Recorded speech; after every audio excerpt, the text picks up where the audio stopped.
In this week's reading, we focused on the term sex, which was first seen in the 14th century to categorize male and female within the animal kingdom and plant kingdom. Next, we see it used to describe what one is or has, or one's gender or genitalia.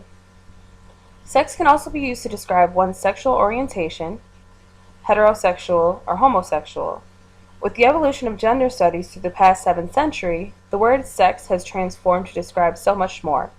In this video, we will look at the history of repression amongst women and people of color, the Stonewall Uprising and the LGBTQ liberation movement, the Dykes on Bikes and San Francisco Pride Parade, and lastly, the current outlook of. The term suffrage isn't specific to the women's movement. The word suffrage is the right to vote, especially in a political election. The women's suffrage movement marked the organization of women for voting rights and ended in the 1920s, which was later followed by the civil rights movement, or black suffrage. Although black men in America were granted the right to vote in the 1850s, there are many stipulations that kept the majority from voting until the 1970s, which was not that long ago. With the huge victory for minority groups, there was still one group that was slowly building in the process.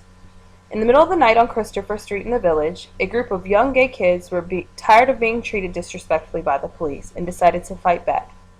Little did they know how much of that moment would affect history and an entire culture to this moment.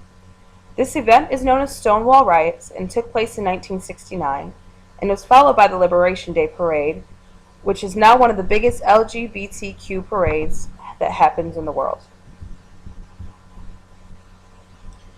Another large parade that happens is the Pride Parade in San Francisco. This takes place yearly and is led by the Dykes on Bikes group. They first led the parade in 1976 and continue to lead until this day. In 1980, a male organizer tried to push out the Dykes on Bikes, but through resistance, the women fought back and continued to lead the parade until this day.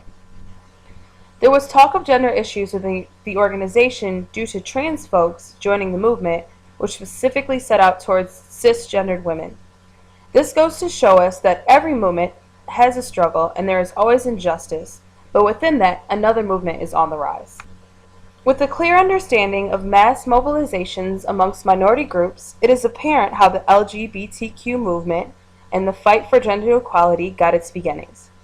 I believe without examples from suffrage, the civil rights movement, the LGBT community would not have such strong roots and would not have been able to come as far as it has in such few years.